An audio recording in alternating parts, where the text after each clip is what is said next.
आचार्य इतना अच्छा कैसे अपनी बात कहते हैं। अभी कल ही BHU में इनको सुना, वर्षों से हम लोग सुन रहे हैं। भोजपुरी अध्ययन केंद्र BHU के कई आयोजन में मैंने इनको आमंत्रित किया और देखा कि बिल्कुल वही सहज भाव से अपनी बातें रख रहे हैं। तो मुझे ऐसा लगता है कि आचार्य जी रटंत नहीं फिरंत बोलते हैं, पठंत नहीं जीवंत बोलते हैं। अब जो व्यक्ति पठंत नहीं जीवंत बोलेगा, रटंत नहीं फिरंत बोलेगा, वह बगैर तत्व चिंतक के संभव ही नहीं है। इसलिए बुनियादी तौर पर इन्हें मैं एक बौद्धिक तत्व चिंतक के रूप में देखता समझता रहा हूँ, जिसके भीतर संगीत और कला तो है, लेकिन जिसके बहुत गहरे कोई काव्य विवेक है जो छुपा हुआ है। और वह काव्य विवेक इनकी वाग्वी दग्धता को निरंतर जो है पोषता रहता है, अनुप्राणित करता रहता है। 6वीं शताब्दी में एक बड़े आचार्य हुए भामह, उनका एक श्लोक है, विनयेन बिना काश्री का निशा ससिना बिना रहिता सत कवित्तेन कीदृशी वाग्वी दग्धता। वो कहते हैं कि विनय के बगैर श्री का क्या मतलब है, और चंद्रमा के बगैर रात का क्या मतलब है, और कहा कविता रहिता सत कवित्तेन, कवित्व के बगैर वक्तृता का कोई मतलब नहीं है। राजेश्वर आचार्य को बोलते समय, इनको सुनते समय ऐसा लगता है कोई ऐसा कवि जो अपनी श्रेष्ठ परंपरा को आत्मसात करके बोल रहा है। और इस कारण से भाषा की सांगीतिक उपस्थिति जो जिस रूप में इनके यहाँ दिखाई देती है, और निश्चित रूप से बहुत ही सराहनीय है, बहुत ही ताकतवर है, और यह मुझे बार बार बहुत ही अच्छी लगती है। दूसरी बात, ये पुस्तक 60 अध्यायों में विभाजित है। जैसे मैंने कहा कि पुस्तक को शबनम में बड़े श्रम से लिखा है, उसमें इनका स्वाभिमानी व्यक्तित्व है, इनके स्वाधीन चिंतक का व्यक्तित्व है, और रोचक बात यह है कि इनका कलाविद का ही व्यक्तित्व उसमें आता है, संगीतकार का ही व्यक्तित्व आता है, और जिसे कहते हैं कि जो चित्रकार है उसका भी आता है, यानी हर रूप में आता है। पुस्तक आप पढ़ेंगे तो मज़ेदार बात ये आएगी, स्त्री रक्षक का ही व्यक्तित्व इनका आता है। काशी हिंदू विश्वविद्यालय में पढ़ते समय लड़कियों की कैसे सुरक्षा ये देते थे, ये नई पीढ़ी को पता होना चाहिए। और राजेश्वर आचार्य एक ऐसे व्यक्ति थे अपनी जवानी में और अपने ज़माने में कि जहाँ खड़े हो जाते थे तो लड़कियाँ अपने आप को सुरक्षित महसूस करती थीं। इसको भी इस पुस्तक में बड़ी खूबसूरती से दर्ज किया गया है। बहुत सारी जैसे कि मैं देखा कि जब ये बोलते हैं, जब लिखते हैं, तो इनमें एक लय भी है और लोच भी रहता है। आरोह और अवरोह के दोनों को एक साथ बहुत साधते हैं, श्रेय और प्रेय को दोनों को एक साथ समझ लेते हैं। इतना वैदुष्यपूर्ण जो इनका व्यक्तित्व है, वो निश्चित रूप से कहीं न कहीं एक विराट जो हमारी चिंतन परंपरा है उसके भीतर से निर्मित होता है। कई बार मैंने, वर्षों हो गए, दशकों से इनसे मेरा संवाद है, घाटवाक से लेकर के काशी हिंदू विश्वविद्यालय के परिसर में कई बार मैंने देखा विषय से ये छूटते भी हैं और छिटकते भी हैं, जैसा कि इसमें गज भी है। अब विषय से छूटना, विषय से छिटकना, और फिर भी विषय पर पकड़ बनाए रखना, और फिर भी अपने पाठक को अपने सहृदय के लिए अपनी अनिवार्यता को बनाए रखना। तो जो विषय से छूटता है, विषय से छिटकता है, काशी के श्रोता सामान्यतः उसे छोड़ देते हैं। लेकिन देखता हूँ कि हर बार आचार्य को पकड़ लेते हैं, तो कुछ तो है साईं में जो बहुत ही मुग्ध करता है, बहुत ही आह्लादक होता है। और इसी के साथ मैं देख रहा हूँ कि इनका जो सम और विषम का जो व्यक्तित्व है वो बहुत ज़बरदस्त है। इस अवसर पर जब पुस्तक का ये लोकार्पण हो रहा है, तो मैं इनके पिता पंडित पद्मनारायण आचार्य को, जो काशी हिंदू विश्वविद्यालय की हिंदी विभाग में प्रोफेसर थे, जहाँ मैं सेवारत हूँ, उनके योगदान को भी हम नहीं भुला सकते। वो जयशंकर प्रसाद के समकालीन थे, और उनके सानिध्य में जो उनका स्वाभिमानी व्यक्तित्व निखर के सामने आया, पूरी तरह से उसका असर आचार्य जी पर है। अपने पिता की स्मृति को इन्होंने जब मंच पर प्रणाम किया तो वो चीज़ें निश्चित रूप से हमें बहुत अच्छी लगी। इनकी जो कुछ विशेषताएं हैं जो पुस्तक पढ़ने के दौरान खुल के मेरे सामने आई, आप जब उसे पढ़ेंगे तो आपको खुद ही बहुत आह्लादक लगेंगी। एक तो ये है कि ये सोत्साह हैं और सोल्लास भी। इनके पूरे के पूरे व्यक्तित्व में सोल्लास और सोत्साह भी है, यानी उल्लास के साथ भी बोलते हैं, जीते हैं जीवन को, और उत्साह के साथ। ये दोनों मिल करके इनमें एक उल्लसित बालक बोध का संचार करता है। और आप सोचिए, जितना बड़ा ही कलाकार होगा, वो कवि हो, संगीतकार हो, उसके भीतर एक जो बालकपन है, जो उसका जो खुलापन है, कहीं न कहीं वह भीतर से उसके अंतर्मन में वह ताकत देता है, वह एक गूंज पैदा करता है। दूसरी बात है कि इनके पूरे व्यक्तित्व में सरलता और सूत्रात्मकता दोनों विद्यमान होती है। ये कई बार जितने सरल दिखते हैं उतने ही जटिल सूत्रों का प्रयोग भी करते हैं। तो ये जो परस्पर व्यक्तित्व में जो परस्पर विरुद्धों का सामंजस्य है, और देखिए कोई भी संगीतकार हो, कवि हो, कलाकार हो, सम और विषम को जब तक एक साथ साधने की निष्णात कला में निपुण नहीं होगा तब तो वो बड़ा कलाकार हो नहीं सकता, कम से कम श्रेष्ठ तो हो ही नहीं सकता। तो ये जो सम और विषम को साधने की है, लय और लोच के साथ भाषा की रवानगी, भाषा की सांगीतिकता, यह पूरी की पूरे इनके बनावट को बहुत ही मजबूत आधार देती है। और ये चीज़ जब मैं पुस्तक से गुज़र रहा था तो भारतेंदु हरिश्चंद्र की सांस्कृतिक निजता भी कहीं न कहीं से आचार्य तक पहुंची है। भारतेंदु बाबू हरिश्चंद्र आप सब जब जानते हैं 19वीं सदी के हमारे पूर्वज, जो न होते तो शायद हिंदी न होती, शायद संगीत न होता, शायद वैसी भाषा की रवानगी न होती, और शायद काशी का यह स्तर न होता, बौद्धिक स्तर जो आज है। बहुत योगदान है। तो उन्होंने प्रेम जोगिनी में जो वो लिखा एक पंक्ति आती है, देखी तुम्हारी काशी लोगो, देखी तुम्हारी काशी। तो ये आचार्य जी काशिस्थ हो करके भी काशी को निरंतर समझते रहते हैं और निरंतर चुनौती देते रहते हैं और निरंतर उसे प्रचारित और प्रसारित भी करते रहते हैं। काशी से इतना अचूक प्रेम मैं नहीं समझता कि इनके वय में और किसी में भी दिखाई देता हो। तो ये जो पुस्तक आई है, यह इनके जीवन वृत्त से ज़्यादा इनके आजीवन कृत्य की पूंजी है। अब जीवन वृत्त से अधिक आजीवन कृत्य की पूंजी है, लेकिन फिर मैं कहना चाहता हूँ वो आजीवन कृत्य का एक हिस्सा सबनम के हाथ में आया है, अभी बहुलांश बाकी है। और आने वाली पीढ़ी जो यहाँ बैठे, जो सहृदय हैं, जो चिंतक हैं, शायद वे पकड़ने की कोशिश करें। मैं एक दो बात केवल बात करके अपनी बात समाप्त करूँगा, क्योंकि बहुत विस्तार से यहाँ बोलने का कोई अवसर नहीं है। मैं अपना अभिवादन प्रेषित करता हूँ आचार्य जी को, और ये उम्मीद करता हूँ कि इसी तरह निरंतर जवान बने रहें और अपनी जवान से जवानों को ही नहीं, जवानी को ही संबोधित करते रहें। तो जवान और जवानी ये दोनों इनकी बरकरार रहे, और मुझे लगता है बरकरार है ही, उसमें कुछ करना नहीं है।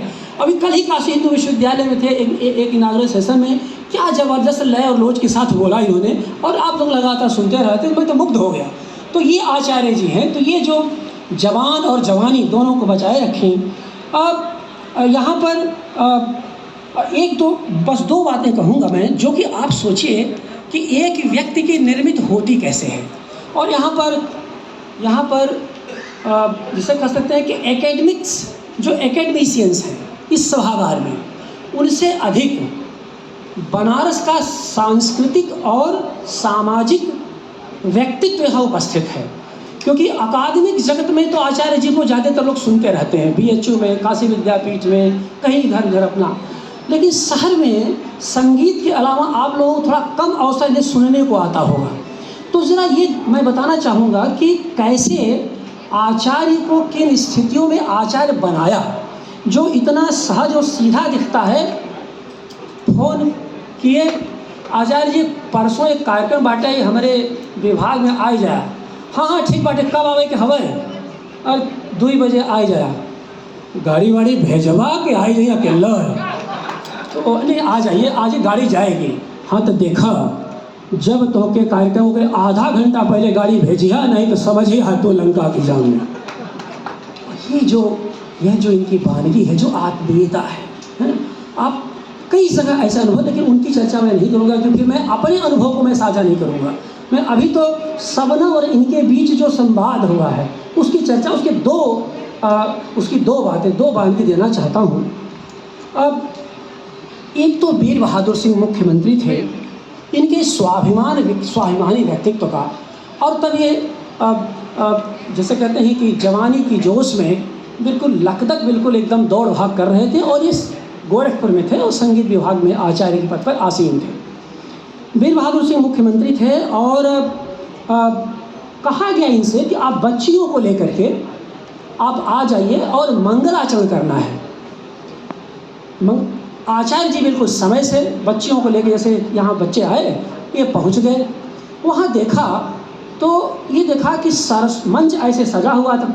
तब इतने पदम से नहीं रहे होंगे, तब कम ही रहे होंगे, लेकिन ये है कि देखा मंच सजा हुआ है और सरस्वती की प्रतिमा नीचे रखी हुई थी, और बाकी बच्चियों के लिए तो ठीक है, इनके लिए अलग से कोई इंतजाम था, भाई चलो नीचे से बोल देंगे, शिक्षक ही तो हैं, गाँव जाके चले जाएंगे। भाई वह जो तेवर था सत्ता का, आचार्य जी जाते हैं, माहौल देखते हैं। अपने बारे में तो कुछ नहीं बोला उन्होंने, लेकिन पूछा कि भाई ये सरस्वती की प्रतिमा इतनी नीचे कैसे आ गई?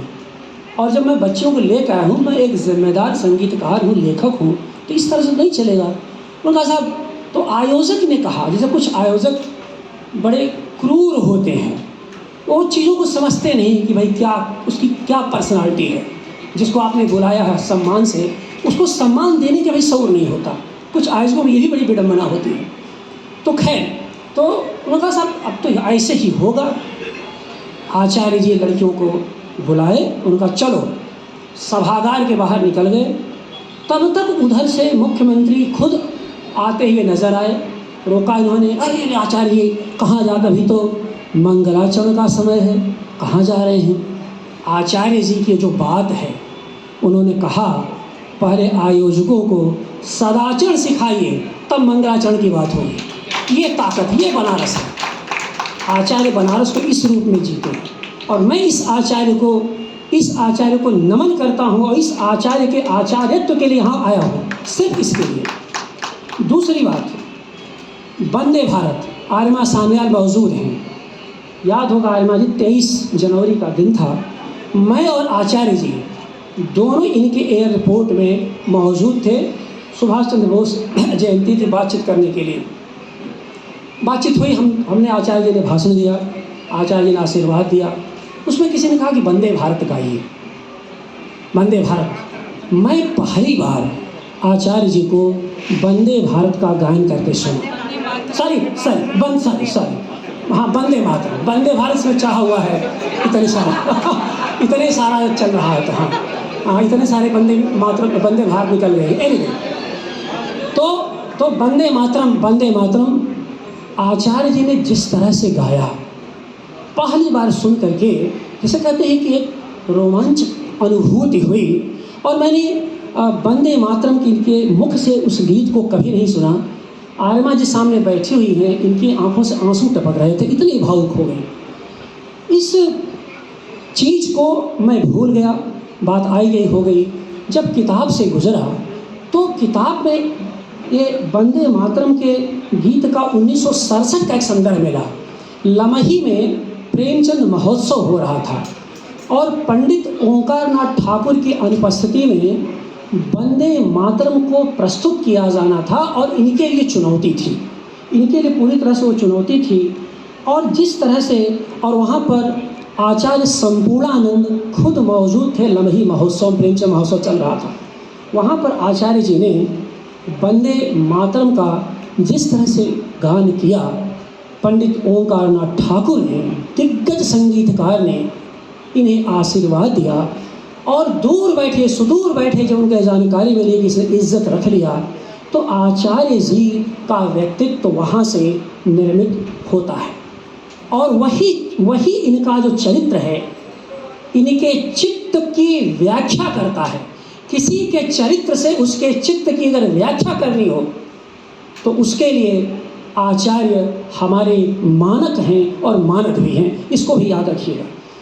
बाकी तो एक और बात मैं कहना चाहता हूँ कि संगीत का व्यक्ति, देखिए पूरी किताब से गुजर के आप देखें, खुद देखें कि संगीत का व्यक्ति आप देखेंगे कि मतलब ये चीज़ आपको इतनी आसानी से पकड़े में नहीं आएगी।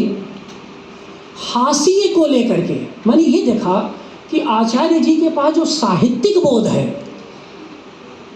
और जो समग्रता में ये इन चीज़ों को पढ़ते हैं, उसके लिए हमारे शास्त्र में कहा गया है, न स शब्दो न तद्वाच्यम न स न्यायो न स कला जायते यन्न काव्यांगमहो भारो महान कवे। भारो महान कवे है, आए कवि नामाक्षर कविता को लिखने वाला जो कवि हमारे बीच मौजूद है, वो भारो महान कवि को चरितार्थ करता है। और कवि की ये परिभाषा दी गई है साहित्य शास्त्र में, पूरे शास्त्र में, कि न स शब्दो न तद्वाच्यम न स न्यायो न स कला जायते यन्न काव्यांगम हो भारो महान कवे। कवि के तुम्हारे पास ऐसा कुछ भी नहीं है जो जिसकी पहुँच तुम्हारे तक न हो। तुम सब कुछ शब्द जानते हो, अर्थ जानते हो, न्याय जानते हो, कला जानते हो, संगीत जानते हो। उसकी साक्षात विभूति के रूप में मंच पर आज राजेश्वर आचार्य बैठे हुए हैं, जिनके अभिनंदन के लिए हम यहाँ उपस्थित हैं। और नामाक्षर जो कवि की परंपरा रही है, जिसके उन्होंने कईयों पर लिखा है। अभी तो संपादिका के नामाक्षर का जिक्र अरविंद ने किया, लेकिन उसमें देखिए कई लोगों पर, महान लोगों पर उन्होंने कविता लिखी है। इस पक्ष से मैं परिचित नहीं था, लेकिन जब गुजरा तो देखा कि इतना ताकतवर व्यक्ति हमारे बीच मौजूद है। मैं जो हास्य की समाज की बात कर रहा हूँ, ध्रुपद मेले का आयोजन था और ध्रुपद मेले की शुरुआत हो रही थी 1975 में तुलसी घाट पर शुरुआत हो रही थी। आचार्य जी भाग दौड़ करके बहुत कुछ अपना उसको कर रहे थे। आप सब जानते हैं काशी का ध्रुपद मेला कितना शानदार मेला होता है। काशी की नाग रगथैया नीचे, ध्रुपद मेला ऊपर, तमाम तरह के संगीत हमारे यहाँ बजते रहते हैं, हम सब उसमें शामिल रहते हैं। मैंने ये देखा कि जो शर्त लगाई गई, यहाँ पर संगीत के तमाम परिचित चेहरे मेरे बैठे हुए हैं, काशी हिंदू विश्वविद्यालय के, काशी विद्यापीठ के। आप देखिए जो इन्होंने शर्त लगाई वो मुझे इतनी अच्छी लगी। कहा कि भाई यहाँ पर वे ही वाद्य यंत्र बजेंगे जो अलक्षित हैं या जो बहुत चर्चा में नहीं रहते। और कहा कि यहाँ पर पखावज और विचित्र वीणा जैसे वाद्य यंत्र ही बजेंगे। ये जरा ध्यान रखिए इनके विवेक पर कि ढोलक, तबला, हारमोनियम, झाल, करताल ये सब तो बजते रहते हैं, लेकिन जिनकी परंपरा धीरे धीरे विलुप्त हो रही है, हम उनको जीवन देना चाहते हैं। तो आचार्य जी ने जो यह तथ्य इकट्ठा किया अपने तरीके से दिया, वो बहुत ही यादगार है। दूसरी एक आखिरी बात कहना चाहता हूँ ओम प्रकाश चौरसिया को लेकर के। ओम प्रकाश चौरसिया इनके मित्र थे, काशी हिंदू विश्वविद्यालय में इनके सहपाठी थे। किसी वजह से वो दुर्घटनाग्रस्त हो गए और कुछ वो कर नहीं सकते थे। मुश्किल ये आती थी, इनके गुरु भट्ट जी ने बुलाया और कहा भाई कि ये सब चीज़ें, और लालमणि मिश्र जी थे, इन लोगों ने बोला, कहा कि भाई कैसे इसका लाभ पहुंचाया जाए, कैसे इसको जिंदा किया जाए, क्योंकि तुम तो उन्होंने कहा कि तुम तो संतूर बजा लेते हो, संतूर वह बजा लेता है, तो अगर राजेश्वर तुम संतूर बजाओगे तो उसका क्या होगा, वो तो कुछ कर ही नहीं पाएगा, बहुत दिक्कत हो जाएगी। आचार्य जी के हाशिए पर जो दृष्टि गई कि भाई एक व्यक्ति है जो बहुत नीडी है, जिसकी बड़ी ज़रूरत है, उन्होंने उसी दिन संतूर को अपने हाथ से मुक्ति दे दी और कहा अब मैं जल तरंग बजाऊंगा। तो इनके जल तरंग बजाने का जो किस्सा है, उस हाशिए पर ध्यान है इनका, जहाँ से कि ये चीज़ें पूरी तरह से हमारे सामने आती हैं। तो इस तरह से आप देख रहे हैं कि कला, साहित्य और संगीत की जो त्रिवेणी है, उससे रचित आचार्य का व्यक्तित्व खर है, प्रखर है, और शायद यही इनके शिखर का कारण है।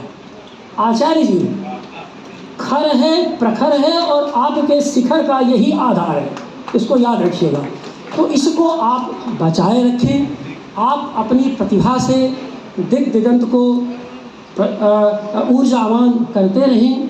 और मैं दुआ देता हूँ आपको कि आपके इस शब्द मंडित व्यक्तित्व के ऊपर आपका आलोक पुंज का झंडा यूं ही फहराता रहे और उस झंडे को देख करके आने वाली पीढ़ी निरंतर आपसे प्रेरणा लेती रहे और पूरी तरह से ऊर्जा का आप इसी तरह से हमारी पीढ़ी में, आने वाली पीढ़ी में संचार करते रहें। इस अवसर पर आपका एक बार पुनः मैं अभिवादन करता हूं और उम्मीद करता हूं कि इस पुस्तक की तो अभी शुरुआत है, आने वाले दिनों में आप पर इतनी किताबें लिखी जाएंगी कि आप उसका विमोचन करते करते थक जाएंगे। बहुत सारी शुभकामनाएं। बहुत बहुत धन्यवाद प्रोफेसर शुक्ला।